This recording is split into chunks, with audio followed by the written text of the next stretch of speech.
update natin para sa lagay ng ating panahon ngayong umaga po ng May 3, 2024 na kung saan sa ngayon ay tatlong weather system ang umiihip po dito sa ating bansa. Mayroon tayong northeasterly surface wind flow na dumadaloy po ngayon dyan sa may extreme northern Luzon at ilang bahagi ng northern part ng northern Luzon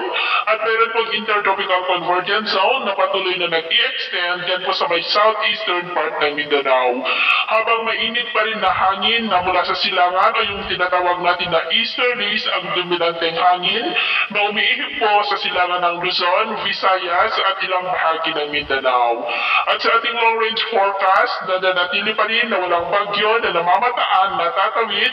dito po sa ating bansa hanggang sa susunod na 2 linggo, pero maghanda pa rin tayo dahil posible ang 1 hanggang 2 bagyo na maaaring mabuo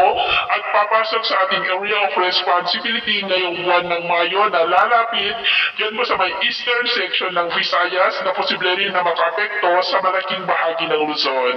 At sa lagay ng ating panahon, ngayong madaling araw ay maayos ang panahon sa malaking bahagi ng ating bansa pero may chance pa rin ng mga isolated rain sa ilang bahagi ng Ilocos, Sorsogon at Sulu Archipelago. At mamaya ay sisikat ang araw sa malaking bahagi ng ating bansa, mainit at maalinsangan ang panahon na posible ulit na aabot ang heat index sa 42 to 47 degrees Celsius. Sa ilang bahagi po kayo mag-ingat tayo sa panganib na dulot ng mainit na panahon pero sa kabila niyan ay may chance pa rin ng maulap na kalangitan with isolated rain sa ilang bahagi ng Sulu Archipelago at ilang bahagi po ng Oras dyan po sa may Eastern Samar. At mamayang hapon patuloy pa rin ang mainit at malinsangan na panahon sa malaking bahagi ng ating bansa pero may chance pa rin ang maulap na kalangitan with isolated rains dyan po sa ilang bahagi ng Catanduanes at Sulu Archipelago.